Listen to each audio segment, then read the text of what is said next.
Long before cities were born, before kings claimed thrones, before alphabets shaped thought, there was something deeper, older, more primal. There was love.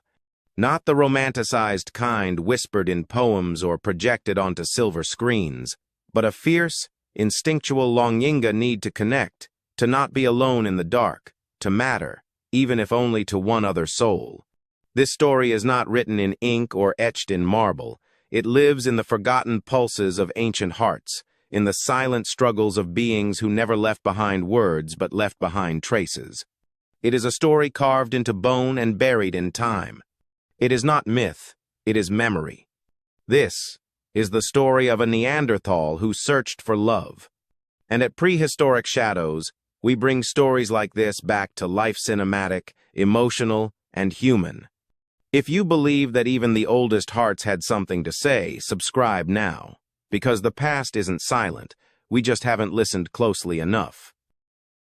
He was born in a cave near the edge of a forest, where the trees whispered to each other like ancient gods' gnarled trunks leaning close, leaves rustling secrets too old for language. The earth there was cold, damp, and eternal, cradling the tribe like a reluctant mother. It was no paradise, it was survival, and survival began with birth. The tribe marked his arrival not with celebration, but with silence. One more mouth meant more hunting, more danger. His mother gritted her teeth through labor, leaning against stone while the old women hummed low and steady like the wind through bone chimes. He didn't have a name. None of them did.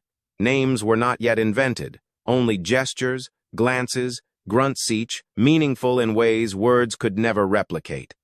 But if he had a name, it might have been Stoneheart, not because he was unfeeling, but because he endured, because he held.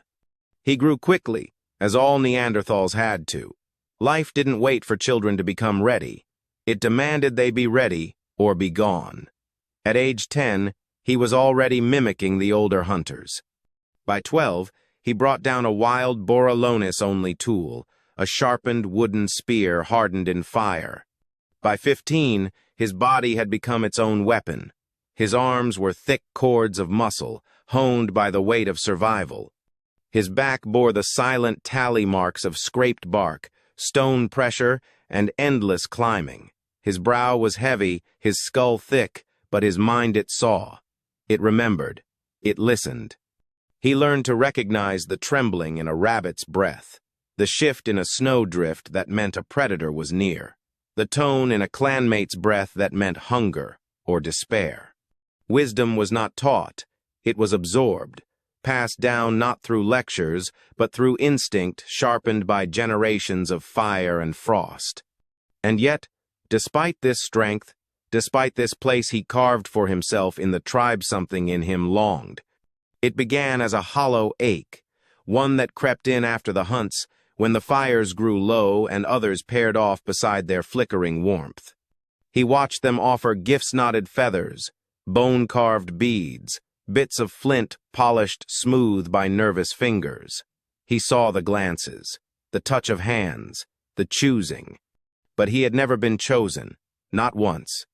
In a tribe where being chosen meant food when meat was scarce, a hand when injury struck, or warmth on bitter nights that absence carved a deeper hunger than any famine. Then, one winter, everything changed. A neighboring tribe arrived, seeking trade. Their men carried bundles of dried meat, their women bore flint shards and fur-lined pouches. Among them was a girl no older than he, yet unlike any he had ever seen. Her hair was dark and tangled with ochre and feathers. Her eyes were black as cave shadows, and when she moved, it was as though the snow itself parted gently for her. She did not smile, no one did in those days, but her gaze as sharp as obsidian met his. Not with fear, not with scorn, but with something that lingered. She looked at him, really looked, and for the first time, he felt seen.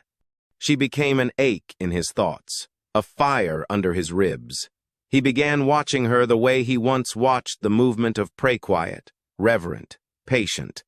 He noticed how she tucked hair behind her ear when concentrating, how she dipped her fingers into crushed berry pigment before sleep, tracing symbols into her own palm.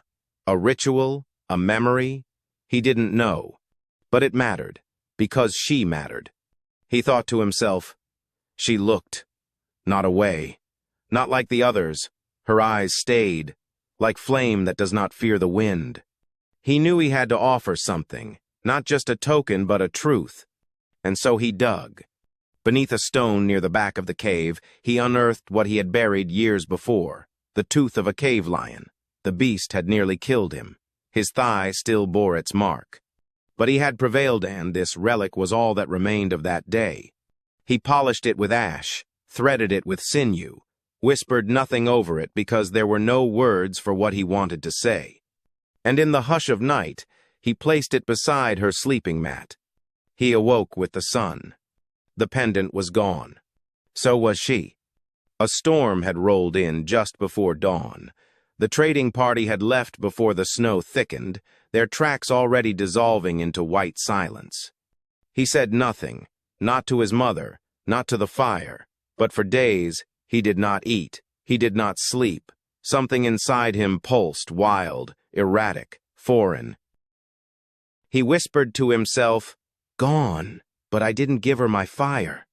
And Sohei did what no Neanderthal had done before. He followed. Not for food, not for shelter, not for war. For her. 10 days he traveled, across frozen plains, through sleet that clawed at his skin, over ice-choked rivers, past the bones of mammoths and the howls of wolves.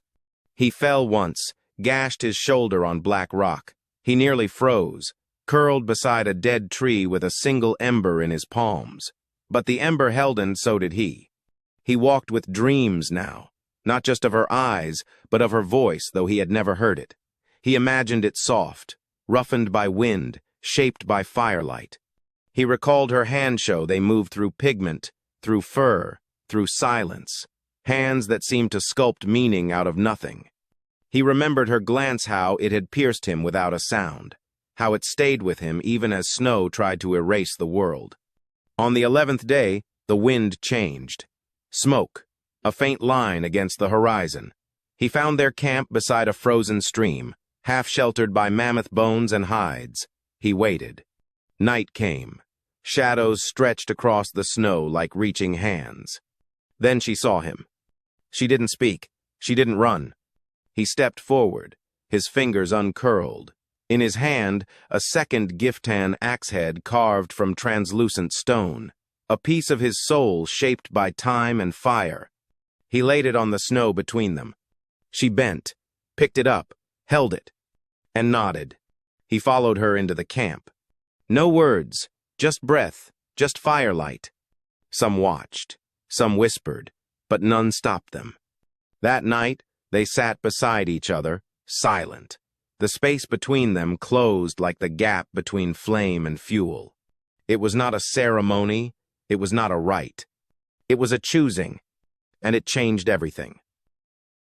For 10 days he tracked them, through sleet that cut like knives, over rivers where the ice cracked beneath his feet, past mammoth trails and the towering ribs of creatures long dead, half buried in snow like forgotten gods. He faced wolves, their yellow eyes watching from the dark. He warded off one with fire, another with stone. He bled. He stumbled. But he did not stop. He was cold, hungrier than he'd ever been, his stomach twisted with emptiness. Yet the fire inside him burned hotter than any frost. Not just warmth, but purpose. What drives an ancient human across a frozen world? What prehistoric mysteries explain this madness? Was this just instinct? Or was it something more? This is the emotional side of ancient humans we rarely see, the Neanderthal love story we never imagined. He arrived at their camp near dusk on the 10th day. A valley of smoke and hide tents clustered near a frozen stream. His feet were bleeding, each step a quiet scream. His back was raw from wind and thorn. But in his hand, he still clutched the second Giftan axe head of translucent stone, a sacred thing he'd made years ago and saved for the day he'd become a man, a symbol of strength, of choosing. He did not barge in. He waited, at the edge, silent, breathing, until she saw him. She froze, her eyes wide, her breath visible in the evening air. Slowly, she stepped forward, uncertain, cautious but not afraid. He said nothing. He simply extended the axe. She reached out and took it. A murmur passed through the tribe.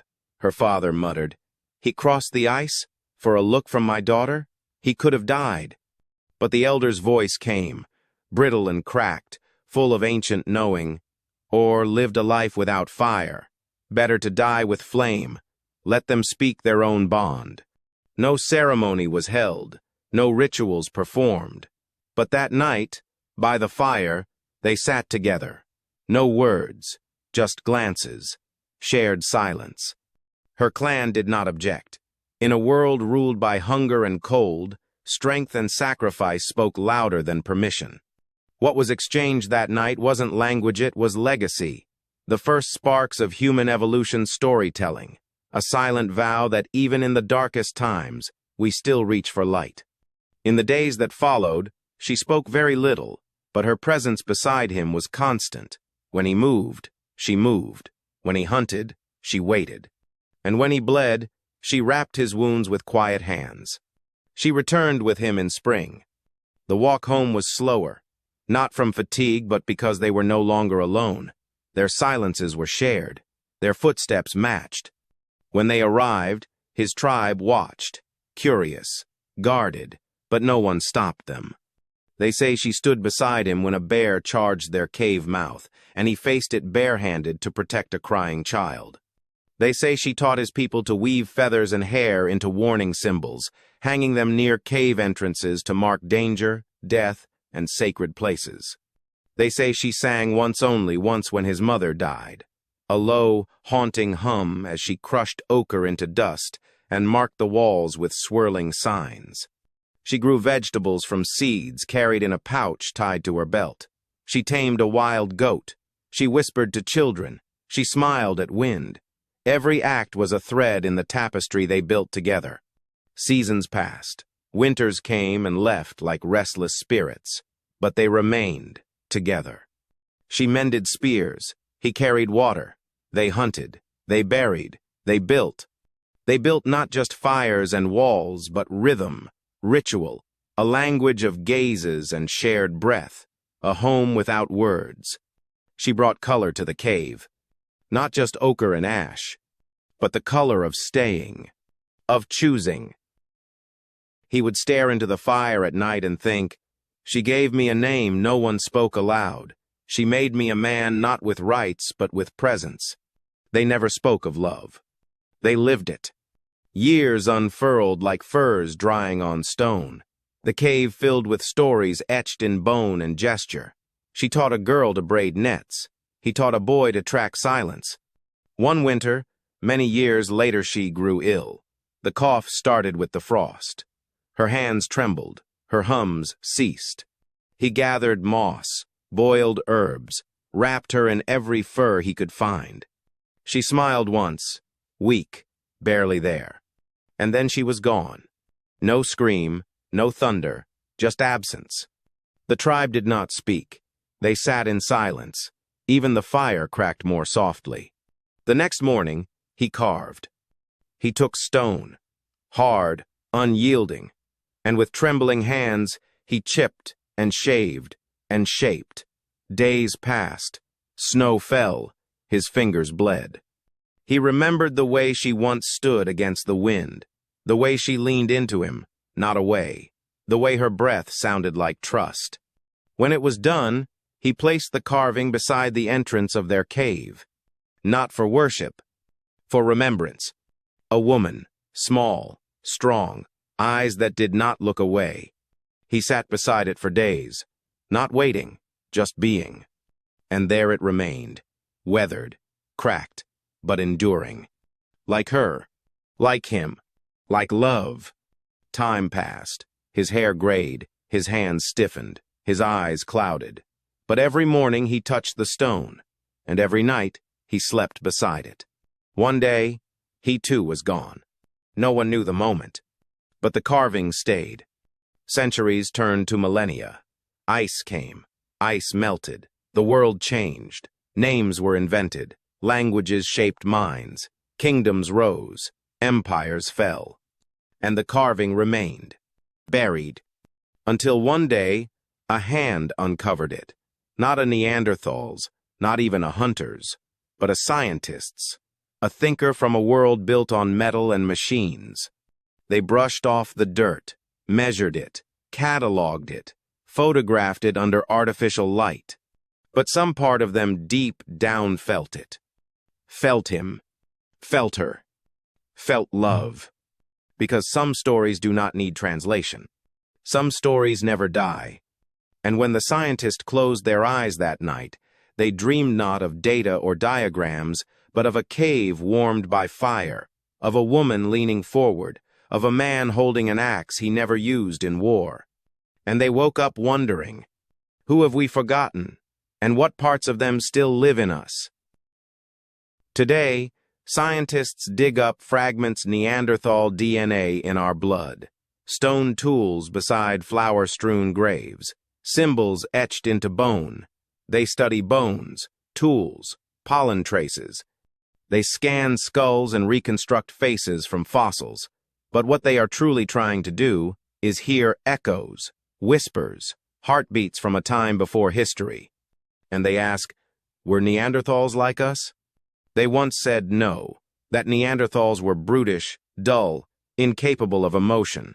But now, each discovery peels away that myth. We find pigment-stained shells, suggesting they painted.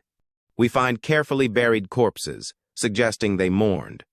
We find fibers twisted into rope, flint tools sharpened with care, and graves adorned with flowers. And in our genes way, find them still walking beside us. The answer hides not in skull shape or brow ridges, but in stories like this.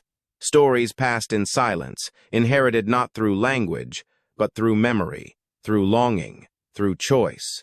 Stories of how Neanderthals lived and loved, of the quiet bonds built without words, of sacrifice made not out of instinct but intention. Stories that reveal the emotional prehistoric drama buried under thousands of years of silence.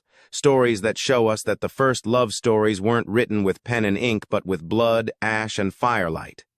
In the flint of a gift held out with trembling hands, in the shared silence around a fire, in a carved figure placed beside the mouth of a cave. This is what it means to be human, not just to think or speak, but to feel, to remember, to reach. And when we ask, were they like us? Perhaps we're asking the wrong question. Perhaps we should ask, what part of them still lives in us? Because deep inside, in our fears of loneliness, in our longing for connection, in our ache for meaning, we are not so different. Even in a world of ice and stone, love burns warm. Even in a time of survival, someone chose to give a gift not for trade, but for hope.